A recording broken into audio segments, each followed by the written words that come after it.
بسم اللہ الرحمن الرحیم۔ محترم سامعین و ناظرین، آج کی اس ویڈیو کے اندر 5ویں پارے کا خلاصہ تفسیر قرآن بیان کیا جائے گا۔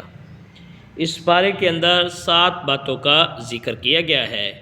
نمبر 1 خانہ داری کی تدابیر، نمبر 2 عدل و احسان، نمبر 3 جہاد کی ترغیب، نمبر 4 منافقین کی مذمت، نمبر 5 قتل کی سزائیں، نمبر 6 ہجرت اور صلاۃ الخوف، نمبر 7 سیدھے راستے پر چلنے کی ترغیب۔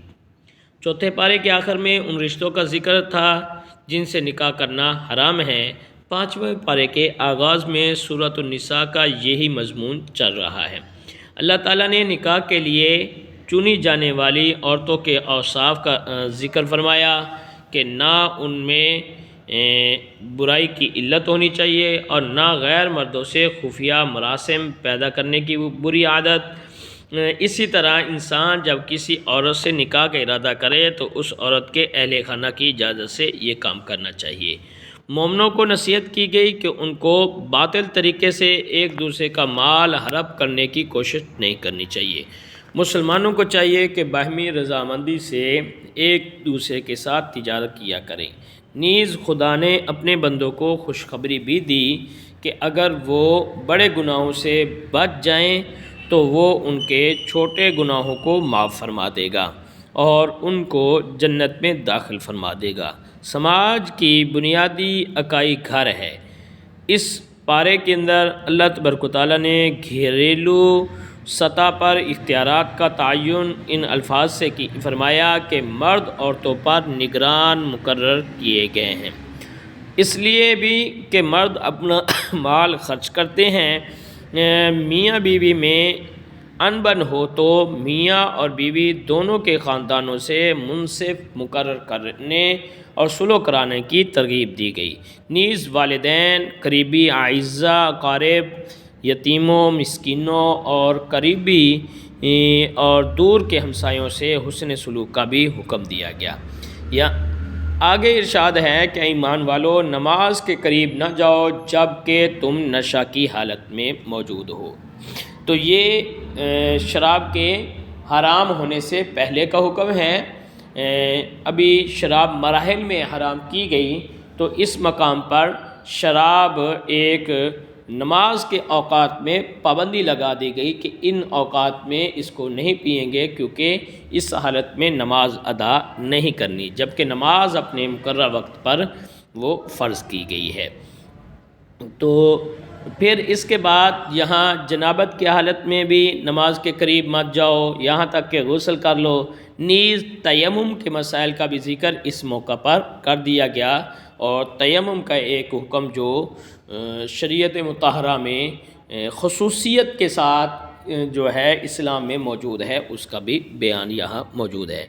اس کے بعد زبانیں موڑ موڑ کر خدا کے کلام میں الفاظ اور معنی بدلنے والے یہود علماء کا بھی ذکر کیا گیا اور ان پر لعنت کی گئی۔ اللہ تعالیٰ نے شرک کو سب سے بڑا گناہ قرار دیتے ہوئے فرمایا کہ خدا شرک کے علاوہ ہر گناہ کو معاف فرما دے گا لیکن شرک کو کسی بھی طور پر معاف نہیں کرے گا۔ اس کے بعد حسد کی شدید مذمت کرتے ہوئے ارشاد فرمایا کہ حسد کرنے والے لوگ در حقیقت اللہ تعالیٰ کے فضل اور عطا سے حسد کرتے ہیں۔ پھر حضرت ابراہیم علیہ السلام کی آل پر کیے جانے والے انعامات کا ذکر ہے کہ اللہ تعالیٰ نے اپنے فضل سے حضرت ابراہیم کی آل کو نبوت اور حکومت سے نوازا۔ اس کے بعد ارشاد ہے کہ اللہ تعالیٰ تمہیں حکم دیتا ہے کہ امانتیں ان کے اہل کے پاس پہنچا دو۔ امانتوں میں اللہ اور بندوں دونوں کی امانتیں شامل ہیں۔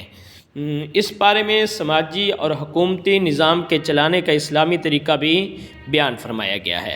ارشاد ہے کہ ایمان والو اللہ کی اطاعت کرو اور رسول اللہ صلی اللہ علیہ وسلم کی اطاعت کرو اور اپنے میں سے اختیار والوں کی اطاعت کرو، اور پھر اگر کسی معاملے میں اختلاف ہو جائے تو اسے اللہ اور اس کے رسول کی طرف لوٹا دو۔ رسول اللہ صلی اللہ علیہ وسلم کی اطاعت کا اہمیت کا یہاں ذکر خاص طور پر کیا گیا ہے۔ تو اس کے بعد نبی کریم صلی اللہ علیہ وسلم کی اطاعت کی اہمیت کا ذکر ہے۔ جو رسول اللہ صلی اللہ علیہ وسلم کی اطاعت کرتا ہے وہ در حقیقت اللہ تعالیٰ کی اطاعت کرتا ہے۔ مزید ارشاد ہوا کہ جو لوگ اللہ اور اس کے رسول کی اطاعت کرتے ہیں وہ قیامت کے دن نبیوں، صدیقین، شہداء اور صالحین کے ساتھ ہوں گے۔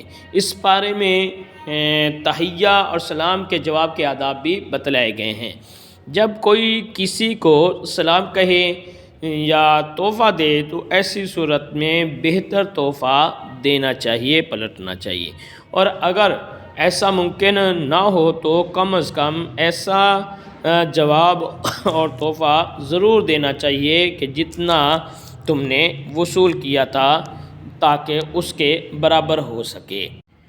اس بارے کے اندر ایک بات خاص اہمیت کی حامل ہے کہ جہاں اللہ تبارک و تعالیٰ نے نبی کریم صلی اللہ علیہ وسلم کی اطاعت کی اہمیت کو بیان فرمایا، تو وہاں اللہ تبارک و تعالیٰ نے یہ چیز بھی بیان فرمائی کہ اگر مسلمانوں میں سے کوئی بھی اپنی جان پر ظلم کر لے تو وہ رسول اللہ صلی اللہ علیہ وسلم کی بارگاہ میں آئے اور وہاں آ کر استغفار کرے، اللہ تعالیٰ سے بخشش طلب کرے، رسول اللہ صلی اللہ علیہ وسلم بھی اس کے لیے استغفار کریں، تو اللہ تعالیٰ کو وہ بہت بخشنے والا پائیں گے۔ ساتھ اس چیز کی بھی اللہ تبارک و تعالیٰ نے وضاحت کی کہ یہ لوگ جب تک نبی کریم صلی اللہ علیہ وسلم کو اپنے درمیان ہونے والے تنازعات میں حاکم نہیں مان لیتے، وہاں فیصلہ کرنے والے نہیں مان لیتے، اس وقت تک سچے مسلمان نہیں ہو سکتے۔ تو سچے مسلمان ہونے کے لیے جو ہے یہاں یہ شرط موجود ہے۔ تو اس صورت کے اندر آگے اللہ تبارک و تعالیٰ نے جہاد کا بھی حکم ارشاد فرمایا ہے۔ یہاں جو ہے جہاد کے بارے میں یہ بھی فرمایا کہ آپ جیسا بھی ہو جہاد کے لیے نکلو اور جہاد کرو، اور جو مظلوم مسلمان ہیں ان کی مدد کرو۔ تو دارالکفر میں رہنے والے مسلمانوں کا ذکر کیا گیا کہ ان کی ذمہ داری ہے کہ وہ اپنے فرائض اور واجبات کو آسان انداز میں ادا کریں، لیکن اگر وہ ایسا نہ کر سکے تو ان کو اس ملک سے ہجرت کر جانی چاہیے۔ اگر وہ ہمت اور استطاعت رکھنے کے باوجود ہجرت نہیں کرتے تو ان کو اللہ کی بارگاہ میں جواب دہ ہونا ہوگا۔ تاہم ایسے لوگ اور عورتیں جو معذوری، بڑھاپے یا کسی اور ظلم کی وجہ سے ہجرت سے قاصر ہیں تو اللہ تعالیٰ ان سے مواخذہ نہیں فرمائے گا، لیکن مسلمانوں کو اس میں ترغیب دی گئی کہ تم ایسے لوگوں کو ظلم سے بچانے کے لیے جہاد کیوں نہیں کر رہے اور قتال کر کے انہیں وہاں سے آزاد کیوں نہیں کرواتے۔ اس بارے میں نماز کی اہمیت کو اجاگر کرتے ہوئے ارشاد ہے کہ نماز حالت جہاد میں بھی معاف نہیں، تاہم جہاد اور سفر کے دوران نماز کو قصر کیا جا سکتا ہے۔ خوف اور جنگ کی حالت میں فوج کے ایک حصے کو اپنی پیشہ ورانہ ذمہ داریوں کو ادا کرنا چاہیے، جبکہ دوسرے حصے کو نماز ادا کرنا چاہیے۔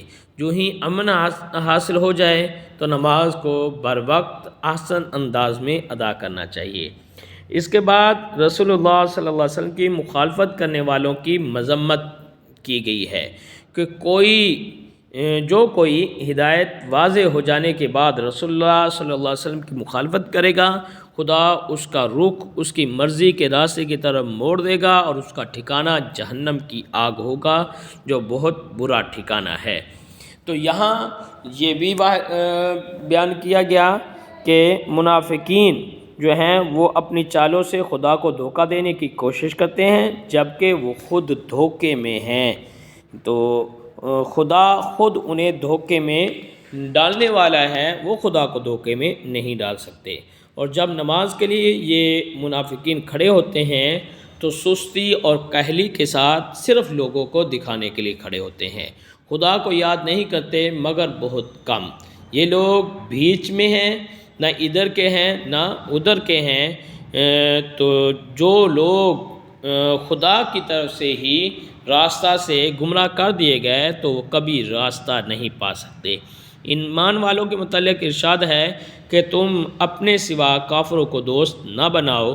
ارشاد ہے کہ منافقین لوگ آگ کے سب سے نچلے درجے میں ہوں گے۔